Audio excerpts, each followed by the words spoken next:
Chicken korma কিন্তু অনেক রকমের হয়ে থাকে, যেমন shahi chicken korma, Mughlai style chicken korma, chicken সাদা কোরমা, এমনকি চিকেন ঝাল কোরমা বা চিকেন লাল কোরমাও হয়ে থাকে। কোনো কোনো কোরমা হয় একেবারে পাতলা ঝোলের, আবার কোনোটা কিন্তু হয় বেশ মাখো মাখো তেলের উপরে ভাসা এবং মশলাদার। আমি আজকে আপনাদেরকে দেখাবো মুঘল স্টাইল একটা চিকেন সাদা কোরমার রেসিপি, বা এটাকে আসলে আমি চিকেনের সোনালি কোরমা বলি। চিকেনের এই সোনালি কোরমার সাথে থাকছে একদম ধবধবে সাদা ঝরঝরে পারফেক্ট পোলাওয়ের রেসিপি, যেটাকে আমি মালাই পোলাও বলি। চলুন তাহলে রেসিপি দুটি শুরু করা যাক। আমি একটি ব্লেন্ডারের ভেতরে নিয়েছি কাঁচা পেঁয়াজ, নিয়েছি খানিকটা বেরেস্তা, নিয়েছি কয়েকটা কাজু বাদাম এবং নিয়েছি জিরা বাটা। আরও আমি দিয়ে দিচ্ছি আদা রসুন বাটা এবং সামান্য ধনিয়ার গুঁড়ো। অল্প একটু পানি দিয়ে এটাকে আমি পেস্ট করে নিব। মুঘলাই স্টাইলের চিকেন কোরমাতে কিন্তু বাদাম দেওয়াটা বাঞ্ছনীয়। কাজু বাদাম কয়েক পিস দিতেই হবে, যদি দিতে না চান সেক্ষেত্রে পোস্তদানা বাটা দিতে পারেন। এই মুঘলাই স্টাইল চিকেন কোরমাতে কিন্তু জয়ফল, জয়ত্রী বা অন্যান্য ভারী মশলাগুলো যাবে না, কারণ এই মশলার ঝোলটা থাকবে পাতলা, এবং পাতলা ঝোলের কোরমাতে কোনো ভারী মশলা যোগ করলে কোরমাটা কিন্তু তেতো হয়ে যাবে। জয়ফল, জয়ত্রী ইত্যাদি কিন্তু তেতো করে ফেলে। আর সব কোরমার রেসিপিতেই শাহি জিরা যায়, এটা কিন্তু একটা খুবই ভুল ধারণা। সব কোরমার রেসিপিতে শাহি জিরা কিংবা জয়ফল, জয়ত্রী দেওয়া হয় না। দেখতেই পাচ্ছেন তেলটা ভালোভাবে গরম হওয়ার আগেই আমি তাতে গোটা গরম মশলা দিয়ে দিলাম, যেরকম দারুচিনি, এলাচ, তেজপাতা, এবং আমাদের এই পিষে রাখা মশলাটা দিয়ে দিলাম সামান্য একটু পানির সাথে। আমরা কোনোভাবেই চাচ্ছি না যে মশলাটা পুড়ে যাক। মশলা পুড়ে গেলে কিন্তু আপনার কোরমার স্বাদ নষ্ট হয়ে যাবে।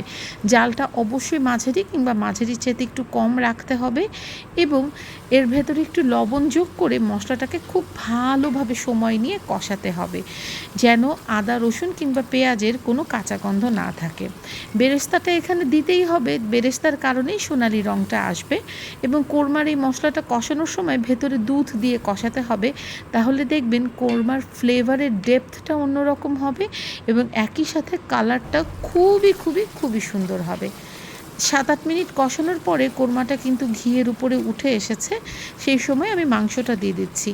আর হ্যাঁ, এটা কিন্তু কোনো পরিস্থিতিতেই ভুলে গেলে চলবে না, পোলাও কিংবা কোরমা তেল দিয়ে রান্না করা যায় না। পোলাও কিংবা কোরমা রান্না করতে হয় ঘি দিয়ে। একান্তই যদি ঘি না থাকে সেক্ষেত্রে রান্না করবেন মাখন দিয়ে, কিন্তু কোনো পরিস্থিতিতে তেল কিংবা সরিষার তেল ইত্যাদি দেওয়া যাবে না। এবার আমি মুরগির ভেতরে দিয়ে দিচ্ছি আলু বোখারা। অবাক হচ্ছেন, কোরমাতে আলু বোখারা? হ্যাঁ, কোরমাতে আলু বোখারা। মুঘলাই স্টাইলের কোরমাতে আলু বোখারা দেওয়া হয় গ্রেভিটাকে একটু টক মিষ্টি করার জন্য। আলু বোখারা না চাইলে কিশমিশও দিতে পারেন, আবার চাইলে দুটো কিন্তু একসাথেই দিতে পারেন। আলু বোখারা কোরমার স্বাদটাকে অন্য লেভেলে নিয়ে যাবে। এরপর আমি খুব ভালোভাবে কষিয়ে নিচ্ছি। মুঘলাই স্টাইল শাহি কোরমা আর মুঘলাই স্টাইল সাদা কোরমার ভেতরে পার্থক্যটা হচ্ছে, শাহি কোরমাতে কিন্তু প্রচুর পরিমাণে কেওড়ার জল, জাফরান, বিভিন্ন রকমের বাদাম বাটা, মালাই, শাহি জিরা, জয়ফল, জয়ত্রী ইত্যাদি অনেক কিছু ব্যবহার করা হয়, এবং কোরমাটা কিন্তু হয় বেশ থকথকে ঘিয়ের উপরে উঠে আসা। আর পাতলা কোরমার ঝোলটা যেহেতু পাতলা রাখা হয়, তাই এর স্বাদটাকে রাখা হয় খুবই মাইল্ড। হালকা মিষ্টি স্বাদের এই কোরমা থেকে কাঁচামরিচ আর ঘিয়ের একটা মিষ্টি সুবাস আসে, আর বেরেস্তার কারণে হয় সুন্দর একটা সোনালি রং, আর সেই সাথে আমরা যে বাদামটা দিয়েছি সেটার কারণে হালকা মশলাতেও খুব চমৎকার একটা গ্রেভি তৈরি হয়। কোরমাটাকে ঢাকনা দিয়ে রান্না করতে হবে মাংসটা সেদ্ধ হয়ে যাওয়া পর্যন্ত।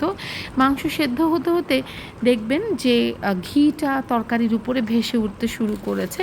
মাংসটা সিদ্ধ হয়ে গেলেই আসলে আমাদের রান্নাটা তৈরি, এবং নামানোর আগে এতে দিয়ে দিতে হবে হচ্ছে চিনি। অবশ্যই আমি একটা কক মুরগির জন্য 2 টেবিল চামচ চিনি ব্যবহার করেছি, আপনি আপনার নিজের ইচ্ছা মতো ব্যবহার করবেন। আর হ্যাঁ, সাদা কোরমাতে আলু ইজ আ মাস্ট, এবং আলু কিন্তু ভেজে দেওয়া যাবে না, নর্মালিই দিতে হবে। কোরমাটা রান্না করে চলুন এখন আমরা পোলাও রান্না করার দিকে চলে যাই। এখানে আমি 4 কাপ চাল নিয়েছি এবং সেটাকে প্রায় 1 ঘন্টা আগে ধুয়ে পানি ঝরিয়ে রেখেছি। মেজারিং কাপের 4 কাপ চাল, সুতরাং এখানে লবণ হবে একদম মাপা মাপা 4 চা চামচ, তাহলে দেখবেন লবণটা পারফেক্ট হবে, কখনোই চেখে দেখার প্রয়োজন মনে হবে না। এরপর দিয়ে দিচ্ছি 1 মুঠো কিশমিশ। এটা আমি আসলে রান্নার আগেই রেডি করে থাকি, তাহলে রান্নার মানে সময় লবণের হিসাবে ভুল হয় না। এবং 4 কাপ চালের জন্য আমি নিয়েছি এখানে 7 কাপ পানি। তার ভেতরে আমি দিয়ে দিচ্ছি 1 কাপ লিকুইড দুধ, অর্থাৎ মোট 8 কাপ দুধ। প্রতি 1 কাপ চালের জন্য 2 কাপ লিকুইড। এটাকে আমি গরম হবার জন্য দিয়ে দিয়েছি।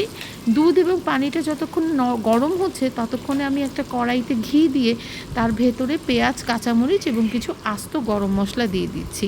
আমি কিন্তু এটাকে ভেজে ভেজে লাল করব না। যদি পেঁয়াজটাকে বেশি ভেজে ফেলি তাহলে কিন্তু পোলাওয়ের কালারটা আর সাদা থাকবে না, এটা কিন্তু লাল লাল হয়ে যাবে। আমি জাস্ট পেঁয়াজটা একটু নরম হলেই এর ভেতরে পোলাওয়ের চালটা দিয়ে দিব। পোলাওয়ের চালের আসল টেকনিক হচ্ছে চালটাকে ভাজা। বেশ সময় নিয়ে 5 থেকে 7 মিনিট মিনিমাম পোলাওয়ের চালটাকে ভাজতে হয়।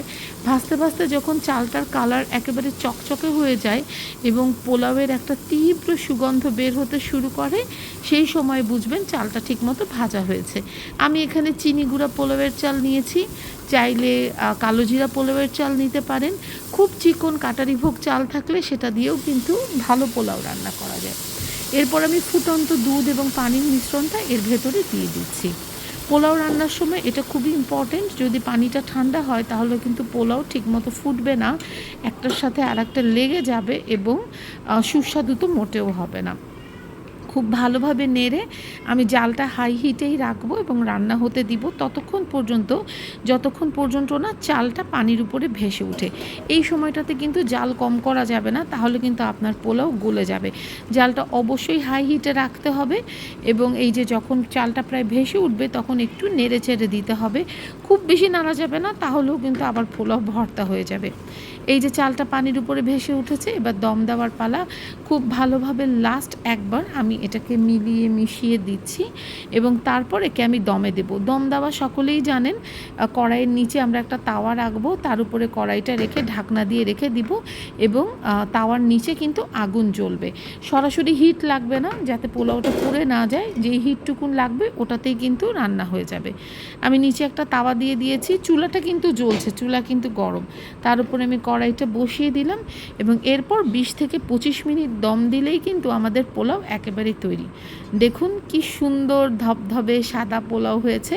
এর উপরে আপনি যখন বেরেস্তা ছড়াবেন তখন কিন্তু দেখতে খুব দুর্দান্ত লাগবে। তবে এই ধবধবে সাদা পোলাওটা যদি ঠিক রেসিপি মেনে রান্না করেন কখনোই দলা পাকাবে না, এমনকি ঠান্ডা হওয়ার পরেও এই পোলাও দলা পাকাবে না। বাস, এই তো আমাদের রান্না শেষ। বাসায় একবার অবশ্যই রান্না করে খাবেন আর আমাকে জানাতে ভুলবেন না যে কেমন লাগলো।